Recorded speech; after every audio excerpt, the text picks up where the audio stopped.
Hello and welcome to Learning Book. दोस्तों, Learning Book पे हम आज से एक नया कोर्स ऐड कर रहे हैं जिसमें हम बायोलॉजी की स्टडी करेंगे। यह कोर्स स्ट्रिक्टली सीबीएसई बोर्ड के अकॉर्डिंग बनाया जा रहा है। यह कोर्स सीबीएसई बोर्ड के स्टूडेंट के लिए बेहद ही महत्वपूर्ण सिद्ध होगा।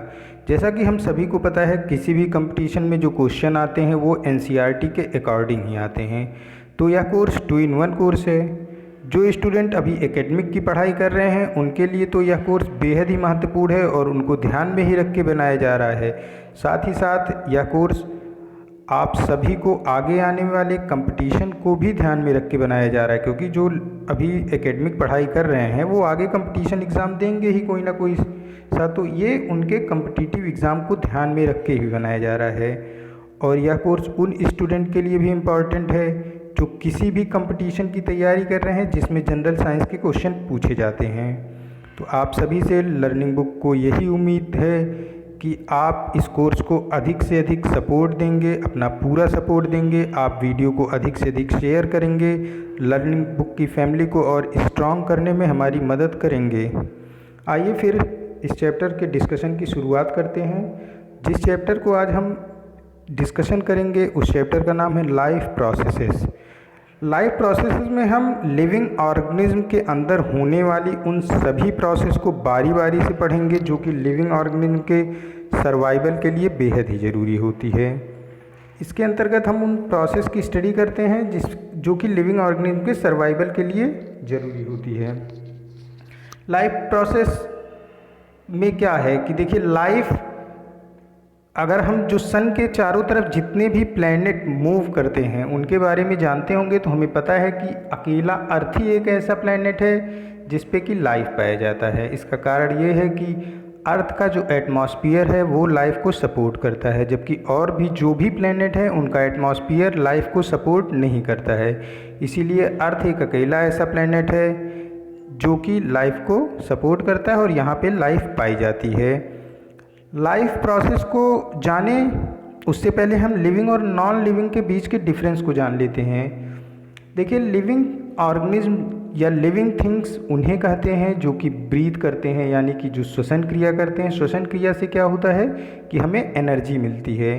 फूड इनटेक करते हैं, भोजन करते हैं, उस भोजन से न्यूट्रिशन मिलता है और न्यूट्रिशन हमारे बॉडी के ग्रोथ के लिए बहुत ही ज़रूरी होता है। और जब हम फूड इनटेक करते हैं तो हमारा ग्रोथ होता है।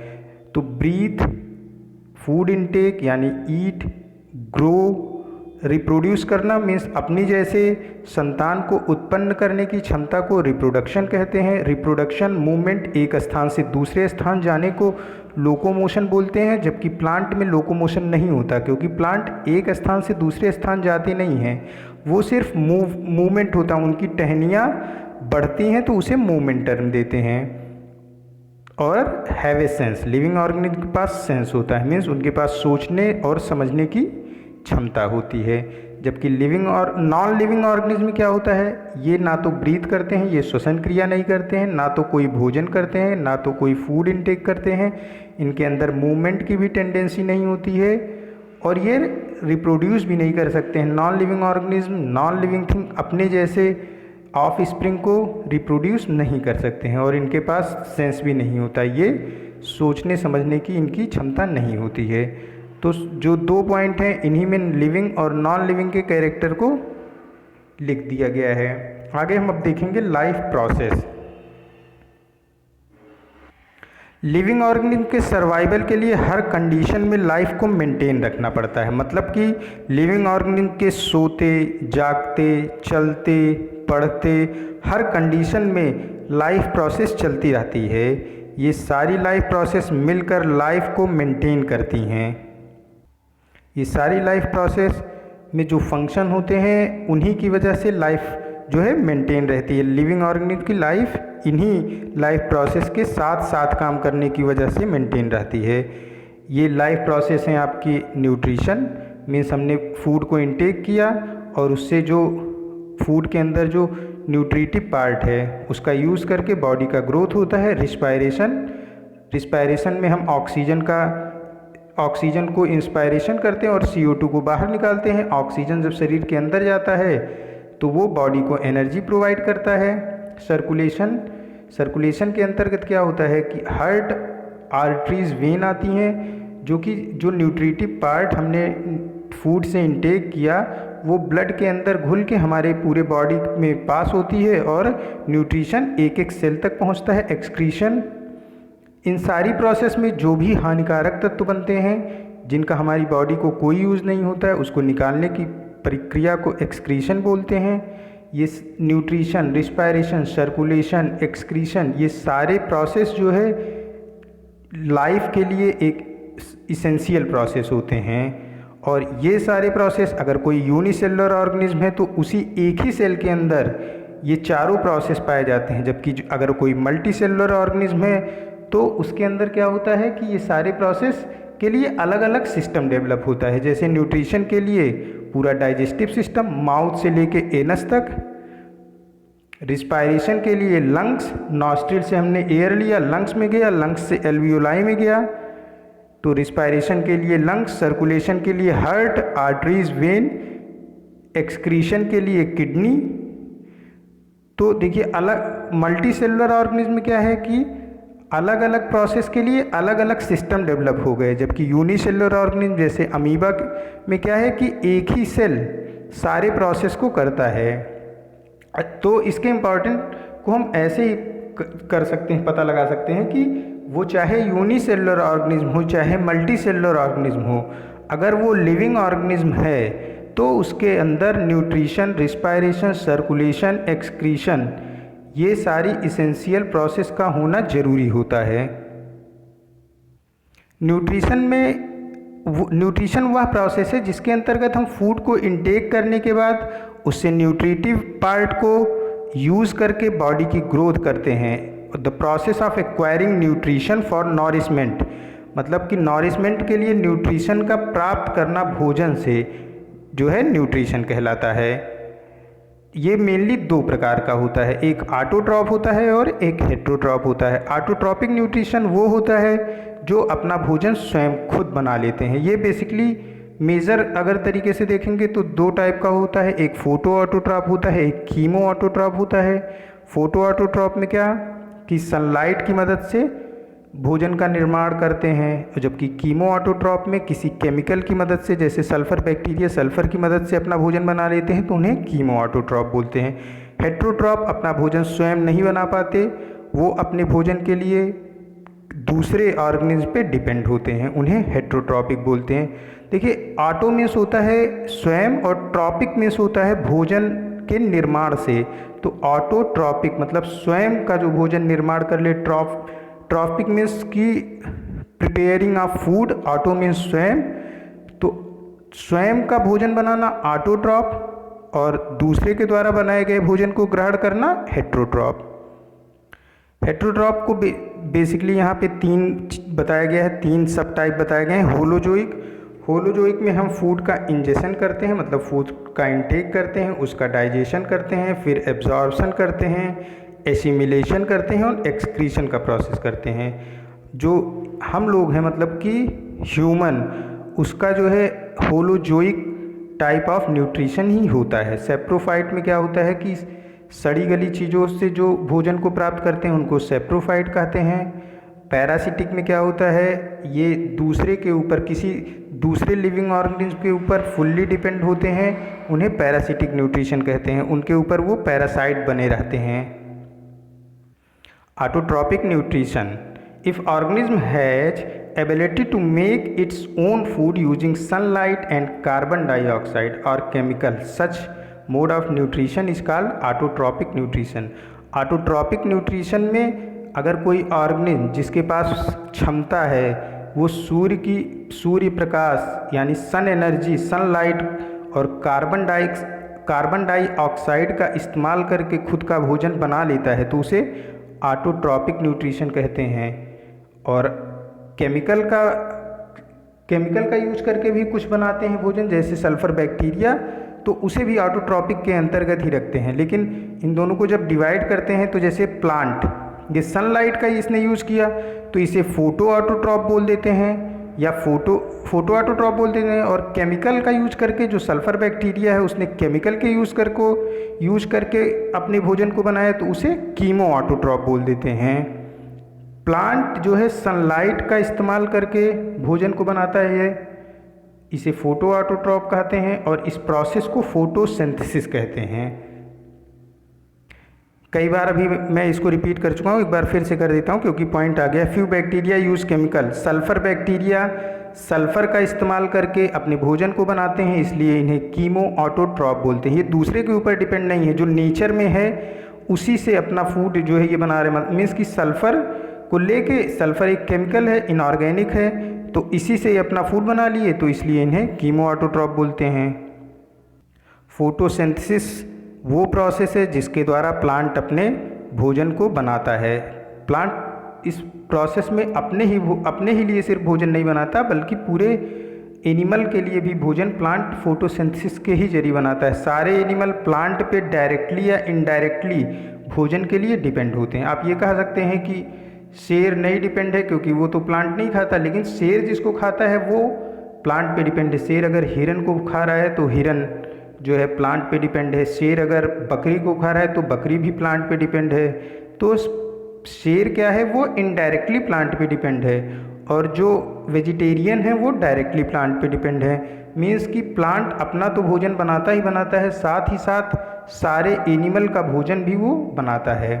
प्लांट सनलाइट, वाटर और एटमॉस्फेयर में मौजूद कार्बन डाइऑक्साइड की मदद से भोजन को बनाता है, और ये भोजन वो अपने तो इस्तेमाल करता ही करता है, साथ ही और भी सारे एनिमल इसी भोजन का इस्तेमाल करते हैं। होता क्या है कि सनलाइट के ग्रीन पार्ट में एक पिगमेंट पाया जाता है जिसे क्लोरोफिल कहते हैं। ये क्लोरोफिल प्लांट के ग्रीन पार्ट में एक पिगमेंट पाया जाता है जिसे क्लोरोफिल कहते हैं। ये क्लोरोफिल सनलाइट को एब्जॉर्ब कर लेता है। अब जब सनलाइट एब्जॉर्ब हुआ तो जो वाटर प्लांट जड़ के मतलब प्लांट रूट से खींचा होता है अपने बॉडी के अंदर, उससे जाके ये सनलाइट तोड़ देता है। वाटर H2O फार्मूला होता है, जब ये सनलाइट उसे तोड़ेगा तो वाटर हाइड्रोजन और ऑक्सीजन में टूट जाता है। ये ऑक्सीजन प्लांट से बाहर निकल के एटमॉस्फेयर में आ जाता है, जिसका यूज हम श्वसन के दौरान कर लेते हैं। और जो हाइड्रोजन होता है, हाइड्रोजन की एक प्रॉपर्टी होती है कि ये रिडक्शन शो करता है।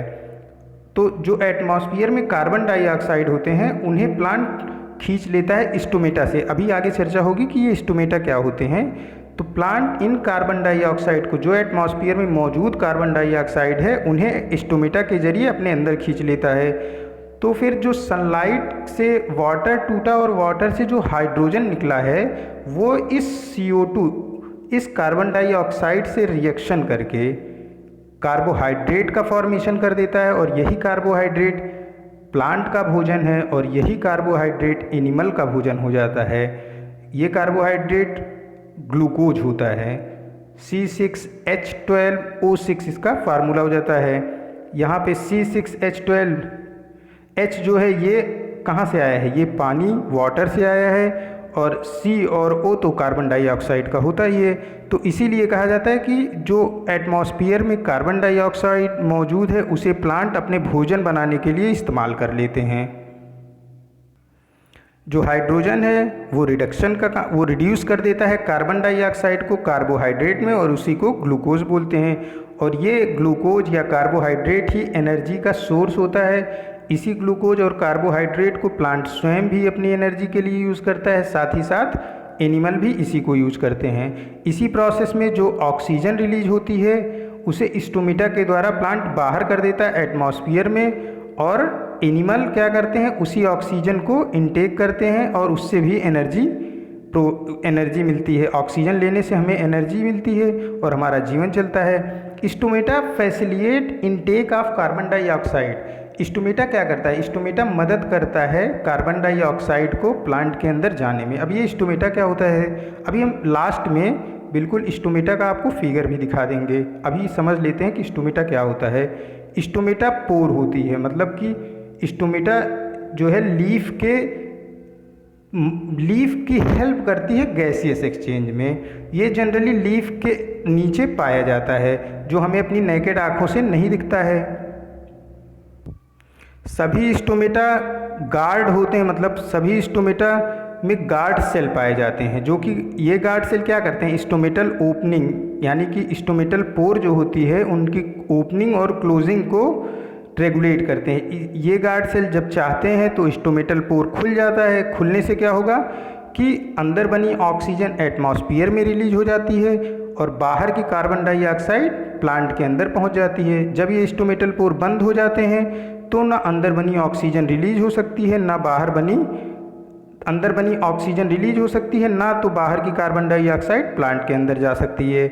ये होता कैसे है? ये होता ऐसे है कि ये गार्ड सेल होते हैं। इन गार्ड सेल को में जब पौधे को कार्बन डाइऑक्साइड की ज़रूरत हुई तो उसने क्या किया, इस गार्ड सेल में पानी पहुंचाना शुरू कर दिया। पानी पहुंचने से जो गार्ड सेल होते हैं वो टर्गिड हो जाते हैं, वो तनाव में आ जाते हैं और स्टोमेटल पोर खुल जाता है। अभी फिगर से आपको और कंफर्म हो जाएगा, बस थोड़ा सब्र करिएगा। और जब गार्ड सेल से पानी निकाल लेते हैं, प्लांट फ्लेसिड कर देते हैं, वो मुलायम हो जाते हैं, तो ये आपस में दोनों गार्ड सेल चिपक जाते हैं, जिससे क्या होता है कि स्टोमेटल पोर बंद हो जाता है। गार्ड सेल के लिए एक लीफ का ये सेक्शन काट के इसको माइक्रोस्कोपिक व्यू दिखाया गया है। इसमें आप देख सकते हैं कि रेड कलर से जो दिखाया गया है CO2 गार्ड सेल के रास्ते से अंदर जा रहा है। इसी CO2 से जो वाटर से हाइड्रोजन टूट के निकला है वो रिएक्शन करके ग्लूकोज कार्बोहाइड्रेट बनाता है। और देखिए इसी गार्ड सेल के रास्ते इधर ऑक्सीजन बाहर निकल रहा है और वाटर वेपर बाहर निकल रहा है। और अगर स्टोमेटा क्लोज हो गया है तो ये वाटर वेपर ऑक्सीजन बाहर नहीं निकलेगा, कार्बन डाइऑक्साइड अंदर नहीं आएगा। इसको अभी थोड़ा और इलोबरेट करके मैं दिखा रहा हूँ आपको, एक सेकंड वेट करिएगा। पहले फिगर में देखिए स्टोमेटा ओपन है। पहले फिगर में क्या है, स्टोमेटा ओपन है और जो दो स्टोमेटल पोर है इसके बगल में देखिए गार्ड सेल है। दो गार्ड सेल की वजह से ये स्टोमेटल पोर बना हुआ है। ये स्टोमेटल पोर ओपन कब होगा, जब ये दोनों गार्ड सेल में वाटर भर जाएगा। पानी भरने से ये क्या हो जाते हैं, ये तनाव में आ जाते हैं और ये स्टोमेटल पोर ओपन हो जाता है। और फिर जब ओपन हो गया तो इसी रास्ते से CO2 अंदर जाएगा, वाटर वेपर और ऑक्सीजन बाहर आ जाता है। अब क्या हो गया कि इससे जो गार्ड सेल दोनों थे, आप फिगर को खुद पढ़ लीजिएगा कि गार्ड सेल दो हैं, उसमें देखिए न्यूक्लियस है, गार्ड सेल है। इसमें से जब वाटर क्या होगा, बाहर निकल आएगा। प्लांट को जब ज़रूरत हुई कि अब प्लांट को ज़रूरत लग रही है कि हमारे पास सफिशियंट कार्बन डाइऑक्साइड है, तो वो क्या करेगा, गार्ड सेल से पानी को खींच लेगा। गार्ड सेल से पानी को खींचने पे जो गार्ड सेल में तनाव है वो क्या होगा, कम हो जाएगा, गार्ड सेल फ्लेसिड हो जाएगा। तो जो स्टोमेटल पोर था वो दूसरे वाले में देखिए ये क्लोज हो गया। अब क्लोज हो जाने की वजह से ना तो CO2 प्लांट के अंदर जा सकता है, ना ही ऑक्सीजन जो है प्लांट में जो बना हुआ है अंदर वो बाहर आ सकता है। तो होप कि आपको समझ में आ गया होगा। इसके आगे अब हम नेक्स्ट लेक्चर में करेंगे। तब तक के लिए thank you for watching this. Keep study on learning book.